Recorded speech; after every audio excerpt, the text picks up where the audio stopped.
Assalamualaikum warahmatullahi wabarakatuh. Kabajamtoota fi jaallatamtoota hordoftoota YouTube chaanaalii goote ashama harka fuunee yooyyaa babbaadoo jirtanii maashaallah baga jiraatanii baga guyyaa har'aatiin isin ga'een isin jechuu barbaade akkuma isin jalqaba irratti himetti baga rabbiin alhamdulillah isin nu ga'e har'a guyyaa gammachuuti guyyaa akkan maaliin akka ga'e isin beekne guyyaa akka ajaa'ibaatti laphate keessa gammachuun itti dhagamte gammachuutti jechuunis isin qooduuf hin dhufaniiti. Gammachuun xiyya gammachuu teessanii isinis akkasumatti gammadan jedhan yaada warra waliin gammadu warra waliin gammachuun itti warra waliin gammachuun bakka baay'ee geessu rabbiin obboleeyyii gaarii fakkaate maashaallah meegula amiin jaameera takka maashaallah hedduun gammade wallaahi jedhe dhugaa rabbitti hedduun gammade guyyaan irraa alaaf guyyaa gammadu yooti Hacaaluun ta'e isaa maal ni beekta namni du'e namni jiru seenaa ni xureessaas ni haaromsaas ammas akkasumatti lubbuun jirtu waa hedduu agarsiise kanaafuu baga jiraanne alhamdulillah guyyaa gammachuu kana ga'e maaliif gammachuun kee maali jechuun keessa hin oolu gammachuun kee qoqqobbii mootummaan Ameerikaa aangawoota warra biltiginnaa gubbaa kaa'e gammachuun kee guddaan gammachuu maashaallah yaa maashaallah wallaahi dhugaa rabbitti namni midhaa bilisummaa beeku namni mi'aa bilisummaa beeku namni hadhaa gabrummaa beeku waan biraniiti namni mi'aa bilisummaatii fi hadhaa gabrummaa beeku dhugaa rabbitti guyyaa irraa yoo gammanne waa namaa miti maaliif Itoophiyaan biyya eenyuti ta'e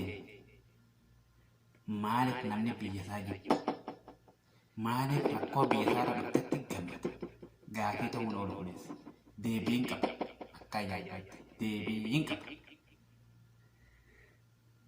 Ameerikaan yeroo baay'ee uummata mirga namummaa sarbamu jiru kana yoonisaa ta'e waan duguggaa sanyii hajaamu kana dhiyeesse jetteeti badhaafamaa noobeel piraayisii badhaafamaa noobeelidha kadhattee dadhabdee akkasuma gamtaan Awurooppaattis. Nutoo kana keessa maaltu nu gammachiise waan ajaa'ibaati. Dhuguma rabbitti mirga namummaa mirga biyyummaa dhabuudhaaf biyya sana keessattoonni waan irraa nu gammachiise. Oromiyaan teenya Itoophiyaan teenya kanarraa mirga namummaa hin qabnu mirga biyyummaa hin qabnu kana nu gammachiise.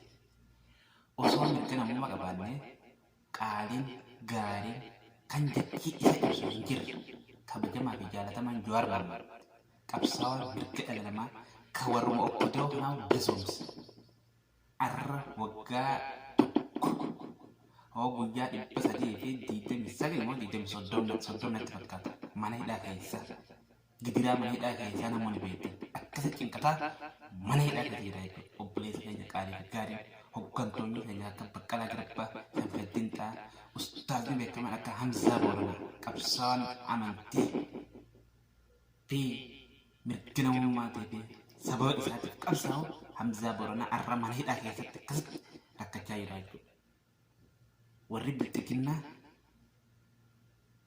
biyya noo hogganu biyya noo gaggeessa jechaa duguggaa sanyii dhala namaa irratti uummata Tigraay irratti uummata Oromoo irratti aboomee gallaana osoo mirga namummaa qabaanne obboleessa keenya artistiin keenya jaalatamaa kabajaman Hacaaluu Hundeessaa baalaqeen ijoollee karaarra deemu ajjeeftee hanqarraatti dhiigni isaa eenyu akka ajjeese dhabame biyya san keessatti biyya qabnaamti mee biyyi teenya mee kabajamaa fi jaalatamaan obboleessa keenya Andalam eenyuti gadheenya kana kan du'e maqaa abbaa torbeetiin adda babaayirra baasanii obboleessa keenya qaalii qacabe mucaa ormiinsa waggaa 20 kun abdii biyya kabula bakka guddaa ga'u ta'u akkasitti nu duraan nyaatin beeku. Haadha isaa harmee isa geesse garaa waa dhabe osoo isin boodduu obboleessa isaa abbaa isaa walitti qabanii itti lilchajanii akka gaafa amma dura sirna miliirratti sirna nama nyaataatti achi jedhanii dura obboleessa keenya haadhaa fi abbaa isaa fuula duratti ajjeesanii lafa isaa du'a isaa reeffa isaa qabri keessaa baasaa jedhanii mee eenyutu obboleessa isaa qabri keessaa baasa qabri keessaa baasisanii akkasitti haadhaan dubbataa jedhanii suuraa kaasan. Way Itoophiyaa. Way hooggantoota Itoophiyaa. Yaa Itoophiyaa. Wallaahi waan ati nu godhe jirti. Waan waliin qabnu, waan walitti waa dubbannee binne. Yaa Itoophiyaa. Yaa Itoophiyaa. Kana kan nu gammachiise. Yeroo Ameerikaan qoqqobbii fiizaa gana itti fudhate. Qoqqobbiin itti fudhate. Tarkaanfiin itti fudhate. Du'aa godha bakka jirtanii. Sirna nama nyaataa kana akkatti yoo kufe malee, akkatti yoo jiru malee hiriira ijoolleen ta'anii bahuudhaan, falmachuudhaan kuffisuu danda'an. Maaliif? Mootummaan tokko uummata hoogganuuf yoo yaada, biyya saniif yoo yaada, nama karaarra yaa'ee rasaasaan hin dhabu. Gaafii isaanii karaa seeraatiin deemsa. Wallaahi waan abiyyiin nu godhe, waan sirni ammaa kun nu godhe, wayyaaneen nu goone dhugaa rabbi yoo walitti nu barbaanne. Dhugaa rabbi yoo barbaanne waan sirni kun nu godhe, wayyaaneen waan kana nu goone. Dhageessee kana kan qoqqobbii Ameerikaan Itoophiyaa gubbaa keessee nu gammachiise. Akka gammannu nu godhe kana kan biraatiin miti waan kana.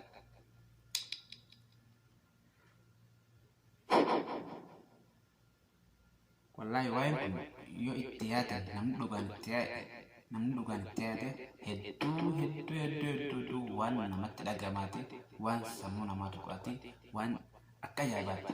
Duguggaan sanyii Wallagga, Gujii, Oromiyaa karaa lixaa keessatti raawwatamu jiru. Harargee keessatti nama ajjeesanii bineensaan nyaachisu. Takkaa dubbii kanaa sirna mootummaa nama nyaatan Minilik keessatti yoo taate kan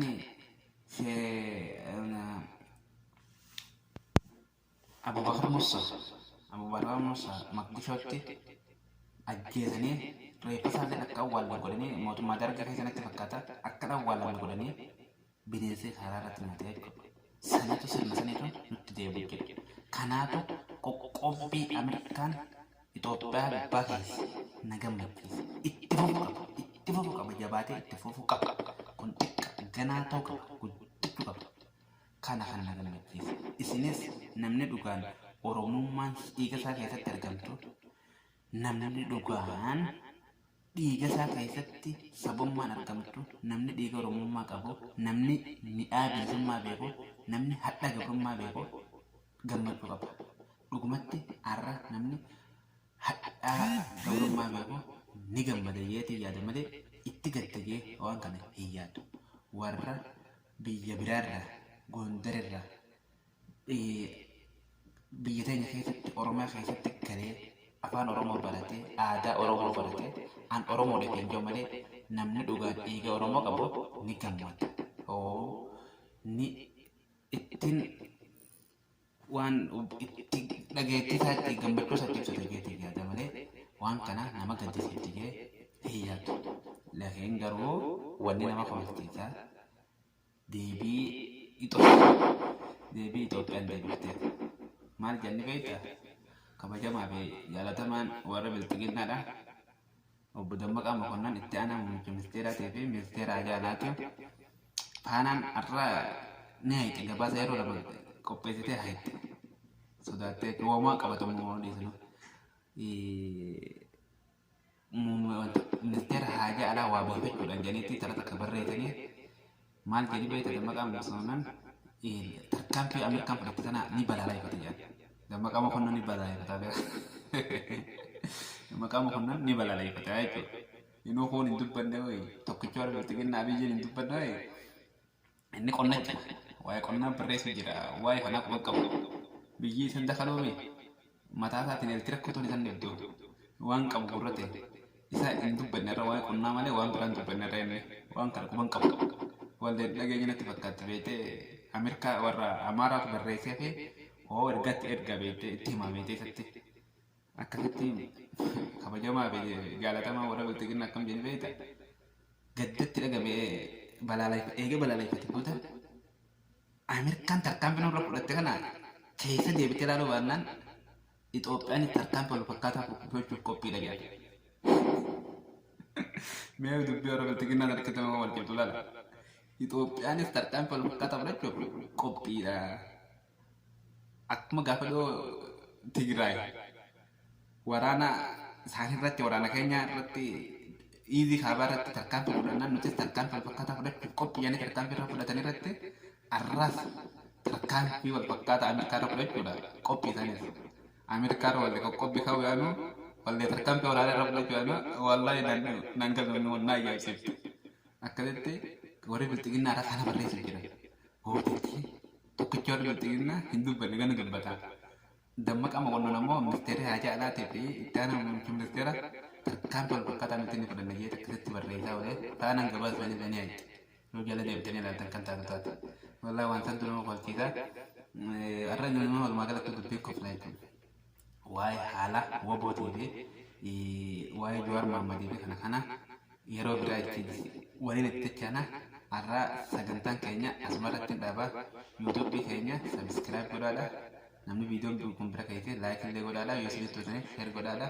Warri miseensa keenya hin ta'in sabiskiraayib nu godhaadha. Asumarratti nu isin irraa dhaabaa. Assalaamu alaikum warahmatullahi wabarakatuh. Hayya hallaa yaa hooni marraan isin jaaladha. Galatoomaa naa ol baadhaa.